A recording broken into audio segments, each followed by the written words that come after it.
And then in cause number 2025 CR 011311C, according to your plea bargain agreement in that cause, punishment is to be assessed at a cap of 12 years in the prison. There's a $2,000 fine. The state is opposed to your application for deferred adjudication. All cases are running concurrently. And then the state is taking in consideration 2025 CR 011310C and 2025 CC 009777. And in the cause number 2025 CR 011309A, according to your plea bargain agreement, punishment is to be assessed at a cap of 12 years in the prison. There's a $2,000 fine. The state is opposed to your application for deferred adjudication. All cases will run concurrently, and the previously mentioned cases will be taken in consideration.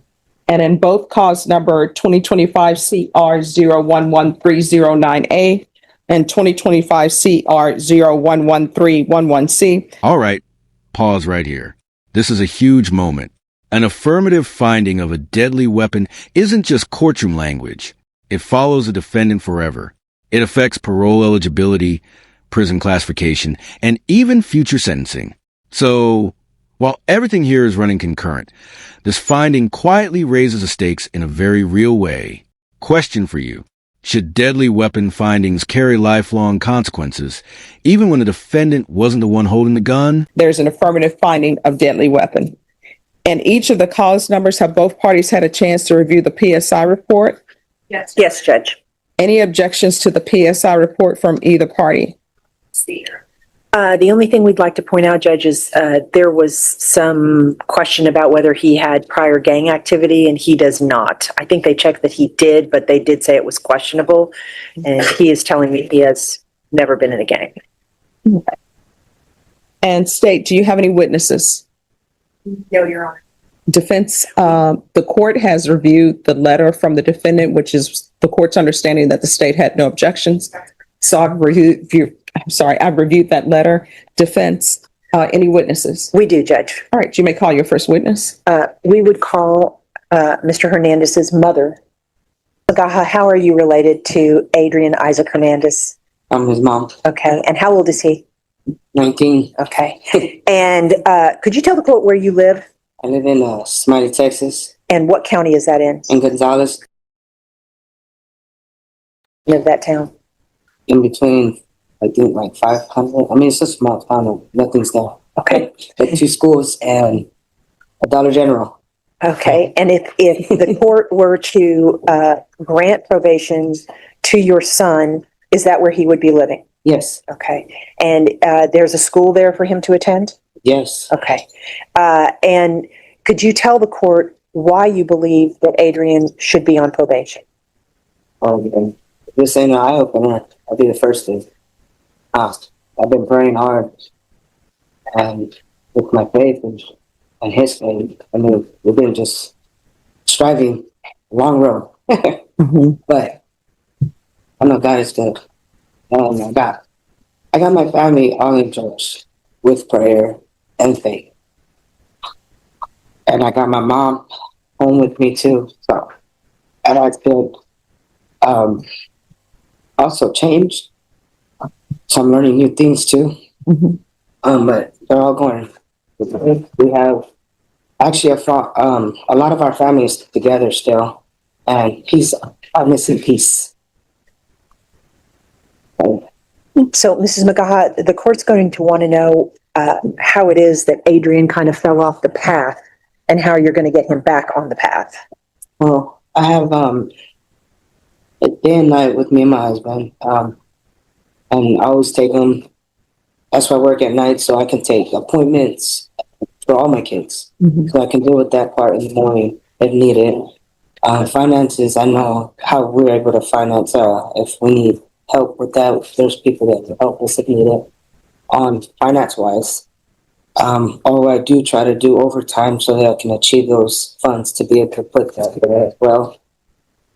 And then the church has been very helpful and helping us with our children, as well as the school that my children are in. with support and helping us with organizations outside of school to get them in right structure with speech, or any things that they're needing for their health issues or mental states as well. And was your son in special classes? Yeah, Okay, is that a 504 designation, do you know? that was one of them. And he did have also behavioral from his ADHD and stuff like that. Okay, and how high did he get in school? Well, he repeated ninth grade for a good minute, but they ended up passing him through to 10th grade, but that was the last of it. But they only found record here when he was trying to go for GED only for the 7th grade. So we would have to find a way again, which is very possible, to be able to do so. And you're willing to do whatever it takes to get him back on track educationally? Yeah, I mean, I have been, and I haven't let go yet. I'm still here.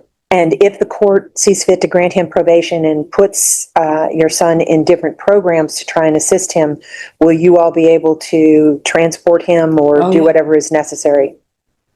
That's what I do for my kids, though. And how many other children do you have? I have 3, And what are their ages? 5, 4, and 16 months. We'll pass a witness, Judge. Hang on. I have a couple of questions for you. Okay, so you stated that you live in Gonzales County, Texas, is that correct? Like the outskirts of it. Okay, and how long have you lived there? Going on 6 years. So what year did you live there? 2020. 2022 or? The month I don't, but I know the year is 2020. Oh, 20. Okay. And so regarding your son, I mean, he's 19 now, but this is not the first time that he's Right. been before court, correct? Understood. So he's been involved with the juvenile system since 2017. You'd agree with me, right? I don't know the year, but I do know that it's been a while. Okay. And so before you lived in the outskirts of Gonzales, Texas, were you living here in San Oh, Antonio? yeah. And was he living with you during Yes. that time? Okay. And so I guess my question to you is, back in 2017 and 2018 and 2019 and 2021, and 2022 and 2023, all of the years that he was involved in the juvenile system, Right. he was living with you up until COVID. Is that correct? Probably before that.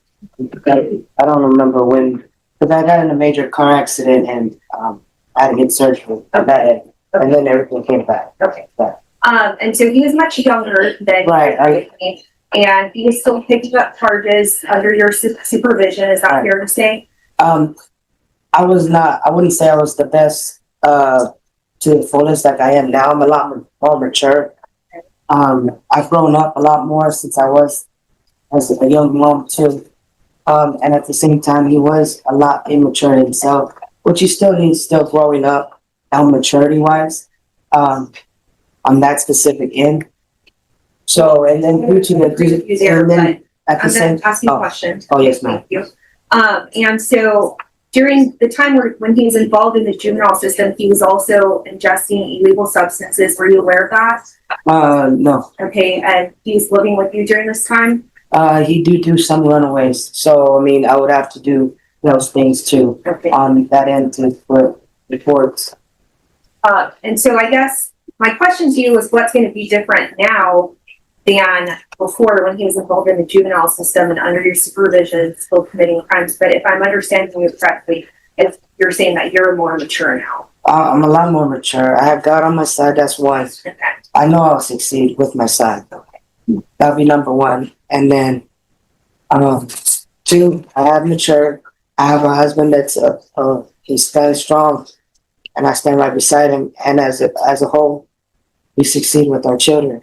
And we have moved our environment from a quiet place, peace.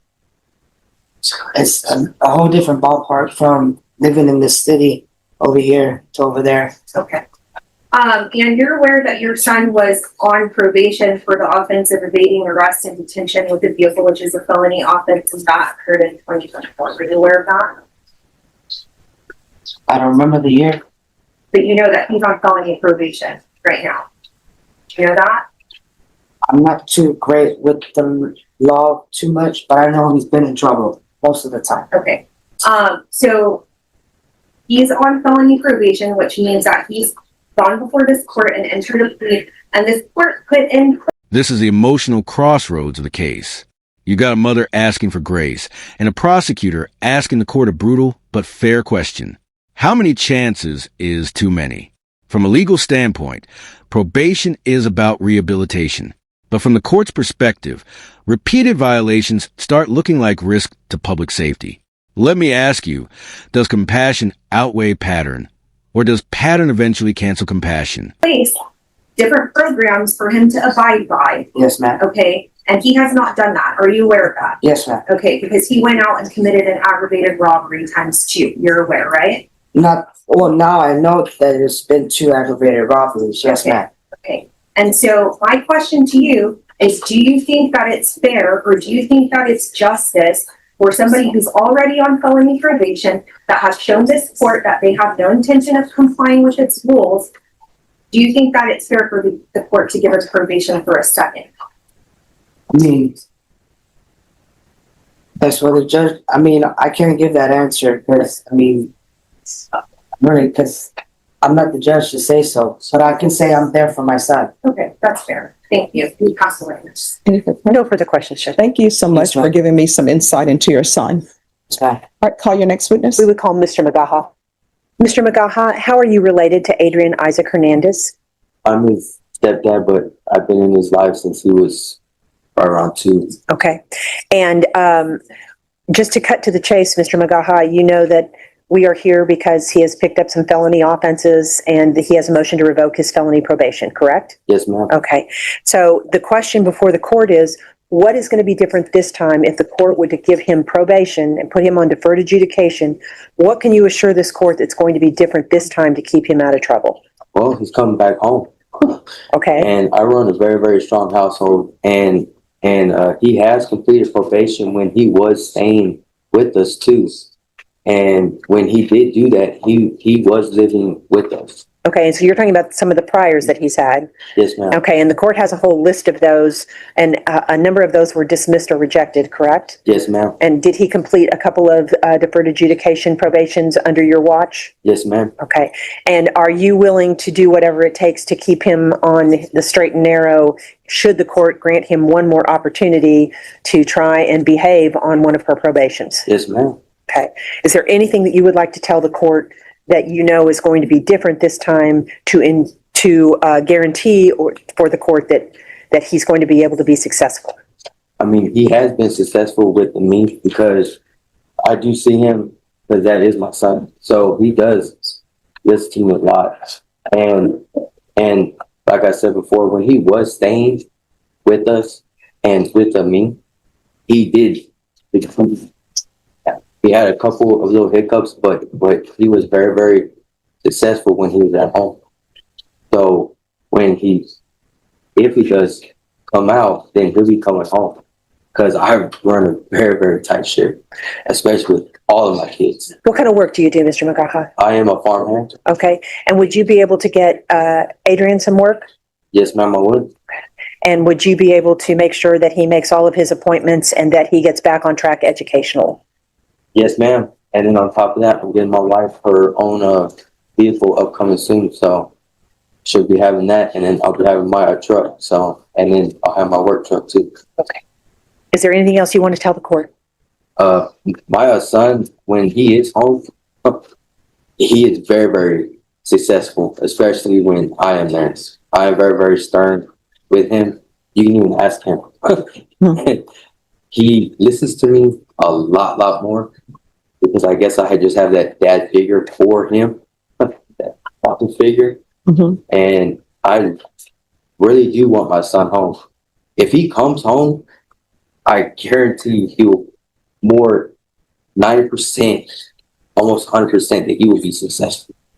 We'll pass witness. All right. State. Yes, sir. So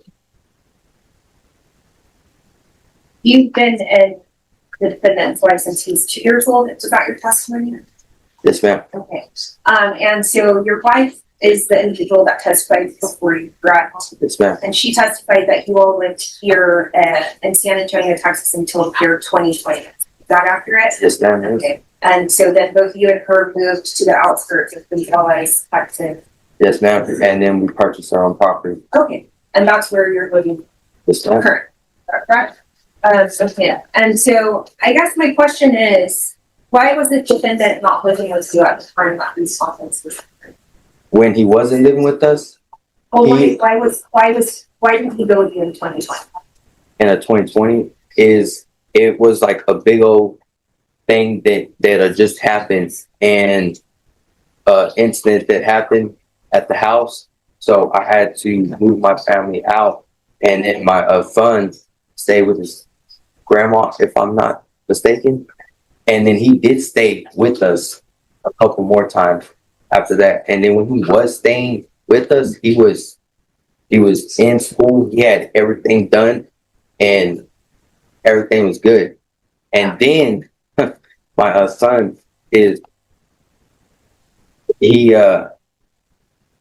he almost had it completed, and then when he turned 18, I do believe, that's when he fully moved to San Antonio. Okay. So when he turned 18, then he moved out from you and his mom and returned back here. Yes, ma'am. And so it's your testimony that, he's been respectful in the time that he was living with the contract. And you described the problems that he's had as hiccups. But you would agree with me that there's some pretty big hiccups, right? I had some pretty big hiccups too. Okay, that's not what I'm at.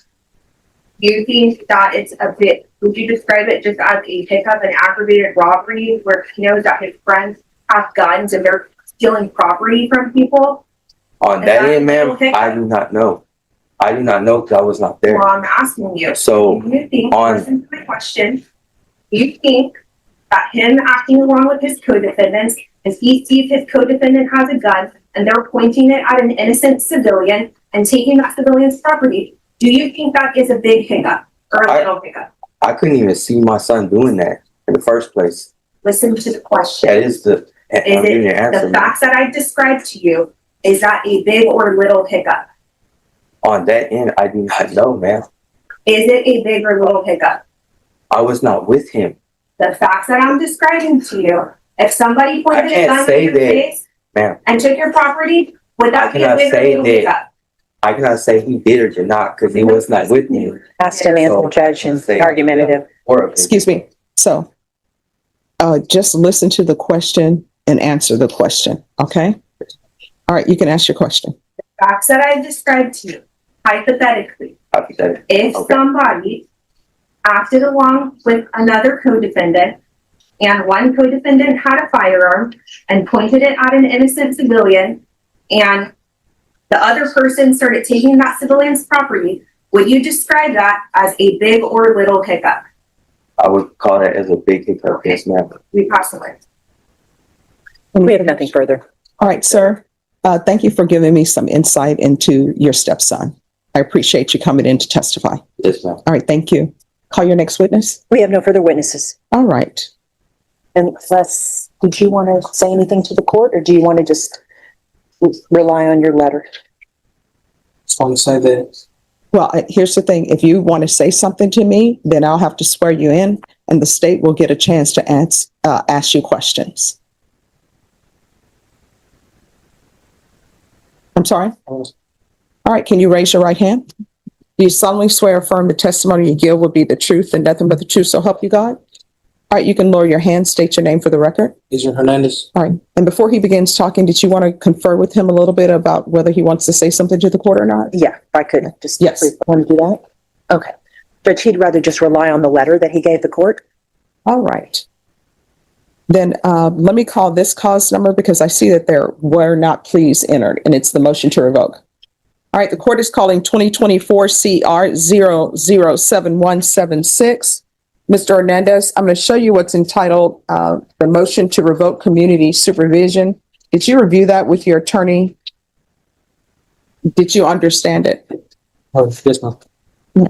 Are you the same Adrian Isaac Hernandez, who was placed on community supervision in 2024 CR 007176 for the offense of evading arrest or detention with a vehicle on August 5th, 2024 for a term of 8 years. Is that you? Yes, ma'am. All right, State, you may proceed. Violation of condition number 4 in Bexar County, Texas. The defendant, Adrian Isaac Hernandez, did then and there failed to report to the supervision officer as directed for the month of May of 2025 in violation of conditions of the report. How do you plead to that? True or not true? True. We'll waive it again in there. Any objections to the waivers? No objections. Did you understand by pleading true to violation of condition number 4, the court could find it true, grant the motion, and sentence you up to 6 years in the prison? Yes. Knowing that, do you still wish to plead true to violation of condition number 4? Yes. Court will find violation of condition number 4 true. Is there a proposed agreement with regards to that motion? There's revocation and reduction of the sentence to 6 years in prison. All right. And defense, the court will, with regards to that, I'm assuming you want him continued. Correct, Judge. We'd like it to run all concurrent with what his new offenses are. All right. And then State, since you're opposed, I'll hear your argument, and then defense, I'll hear your argument for the cases that he's here to be sentenced on, as well as the motion to revoke. I think it'll flow smoother with that. All right, State. Judge, so we are asking that you deny all of his applications and sentence him to 12 years in the prison and the aggravated robbery cases, and then 5 years in the prison on the collision case. Your Honor, I do appreciate in reviewing the PSI that this defendant did somewhat take responsibility for his actions, and he did enter into a plea, and his role was taken into account in the plea bargain. That's why he's given a top 12 post, because he took responsibility and because he's not the person that had the fire. And the evidence that was stipulated to, he's acting with 2 co-defendants, and they were engaging in burglary of vehicles and local businesses in San Antonio over on the far west side. And basically they were going and pulling door handles and seeing what they could get into, and an uninvolved innocent bystander tells him to, hey, knock it off, and his co-defendant points a gun in that person's face and tells him to get the fuck out of here while he is receiving property from the other co-defendant. Your Honor, he was already on felony probation, and this court has given him an opportunity to rehabilitate himself and be a productive member of society. And he has failed to do that. And if the court were to grant his applications, he would fail to do it again. And then also in the collision case, he's driving recklessly, crashes into somebody, causes them an injury, and then he doesn't turn himself in for any of this. SAP has to go and get him out of his house. So he can take responsibility in that regard, but in the PSI he did, which I appreciate. But we are asking you to deny his applications and send him to 12 years. All right. Judge, I think that the state has actually hit the nail on the head. He is extremely remorseful, and I think that the court can see that in the PSI, which is kind of unusual. You don't really see that level of remorse or taking responsibility for actions in my experience anyway, in these PSIs. I think this has been a tremendous wake-up call. I think that the family has rallied and is stepping up to take some responsibility to make sure that he can stay on the path. He has definitely gotten off the path. There were definitely people that were hurt as a result of his actions, and he is very sorry for that. I think that he has had a bad time in jail, and I think that this has shown him that he cannot. And there it is. That single sentence just ended every alternative outcome in this case. Judges don't revoke lightly. This means the court weighed remorse, family support, youth, and still decided prison was the only option left. This is the moment where the system says, we tried rehabilitation. Now it's accountability. Do you agree with the judge here, or do you think one last structured probation could have changed the outcome?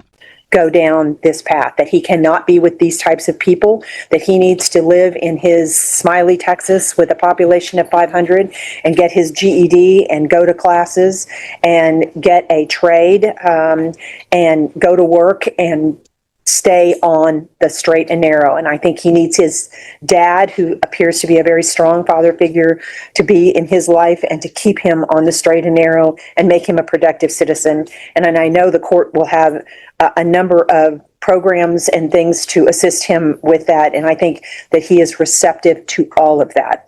And so we are asking the court to grant his deferred adjudication and to run it concurrently and to keep him on probation in his evading case. And in the alternative, Judge, then we're asking for the lowest possible sentence that the court could deliver. All right, Mr. Hernandez, I want you to know that I've heard all of the testimony. I've internalized everything that has been said. I just don't think that you're a good candidate for probation. So in cause number 2024 CR 007176, the court will revoke. The court is finding for true. The court will sentence you to 6 years in the prison, give you credit for any time served. There's to be no contact with Gustavo Perez. This is run concurrent with 2025 CR 011020, 2025 CR 011311C, 2025 CR 011309A. Our request to the therapeutic community, and there's to be no residing with minors. Did you review the document in that case entitled Trial Court Certification of Defendant's Rights to Appeal with your attorney? Did you understand it and sign it? Yes, ma'am. You do have a limited right to appeal in that cause number based upon the allegations in the motion, not the fact that you were on community supervision. Because this is a felony conviction, you're not allowed to own or possess any weapons or ammunition. If you have a question over what that is, you'll need to speak to an attorney. In cause number 2025 CR 011309A,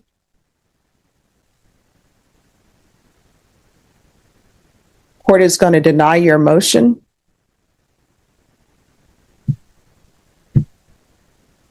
Court will find you guilty. There's an affirmative finding of deadly weapon. There's a $2,000 fine. Time and money will run concurrently. This is the run concurrent with 2024 CR 007176, 2025 CR 011020, 2025 CR 011309A, 2025 CR 011311C, taking consideration 2025 CR 2025 CR 0110C and 2025 CC 009777. There's an affirmative finding of deadly weapon. Court will sentence you to 12 years in the prison. Give you credit for any time served. Restitution, if any,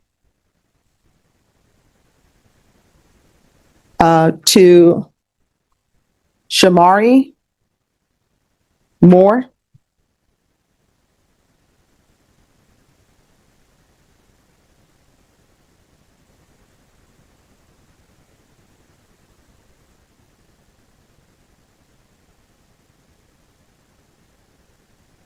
There's to be no contact with Lincoln Gage Mertens, Oscar Carvajal Jr. Is there anything else with regards to sentencing under that cause number? No, I don't believe so. In that cause number, did you review the trial court certification of defendant's rights to appeal with your attorney? Did you understand it and did you sign it? Yes, ma'am. All right, because this is plea bargain agreement, because I followed your plea bargain agreement, and because you waived your right to appeal, you do not have the court's permission to appeal. Because this is a felony conviction, you're not allowed to own or possess any weapons or ammunition. If you have a question over what that is, you'll need to speak to an attorney. And cause number 2025 CR 011311C. The court is finding you guilty. The court will sentence you to 12 years in the prison. Give you credit for any time served. There's an affirmative finding of deadly weapon. This will run concurrent with 2024 CR 007176, 2025 CR 011020, 2025 CR 011309A, 2025 CR 011311C.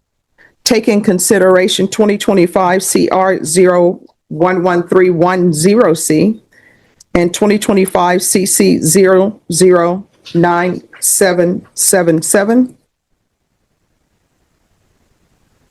There's to be restitution, if any, to Paul Hike.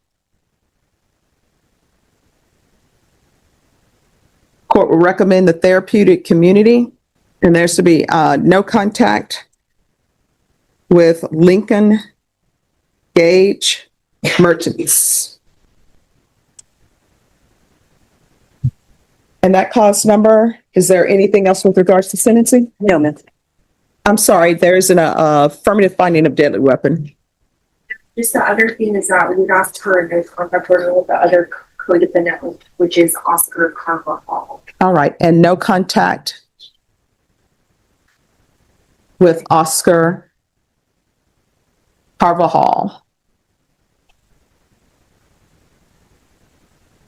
And no residing in households with minors. Is there a fine on that one? No.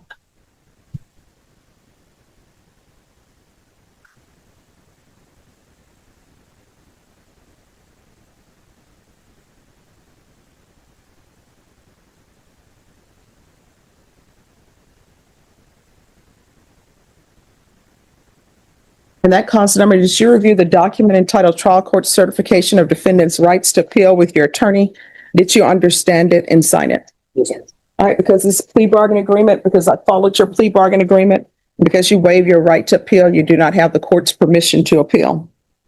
Because this is a felony conviction, you're not allowed to own or possess any weapons or ammunition. If you have a question over what that is, you'll need to speak to an attorney. And cause number 2025 CR 011020.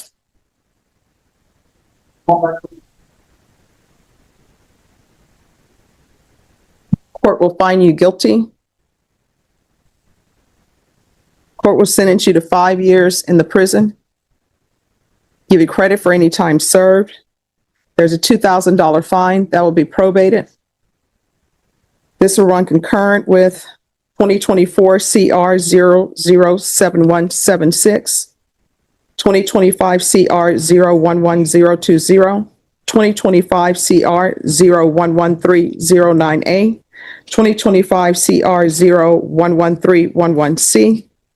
Take in consideration 2025 CR 011310C, 2025 CC 009777. There's to be no contact with Lincoln Gage Mertens and Oscar Carvajal.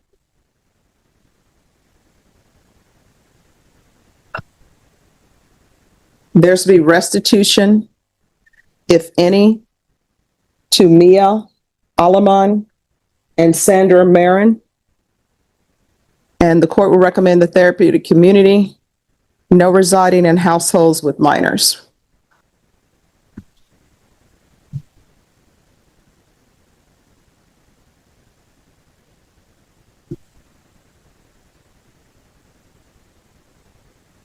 All right, did you review the document entitled Trial Court Certification of Defendant's Rights to Appeal with your attorney? Did you understand it and sign it?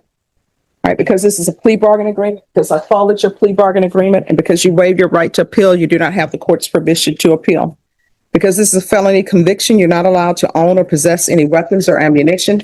If you have a question over what that is, you'll need to speak to an attorney. Do you understand? All right, we can go off the record. Here's the thing. I know it's a lot of time and you're very young. When you go to prison, do not become institutionalized. Go there, keep your head down, try to get your degree. I will tell you, I've had clients before, and the best certification you can get, it may have changed, is welding. Because with welding, they get paid a lot of money. It'll be something that you'll be able to support yourself on, okay? All right, good luck to you. Thank you, Judge. May we be excused? I need the reset. Okay, I'm sorry, the dismissals for you. Oh, yeah, that one you have to take that one to the county court. Do it. This one. Thank you.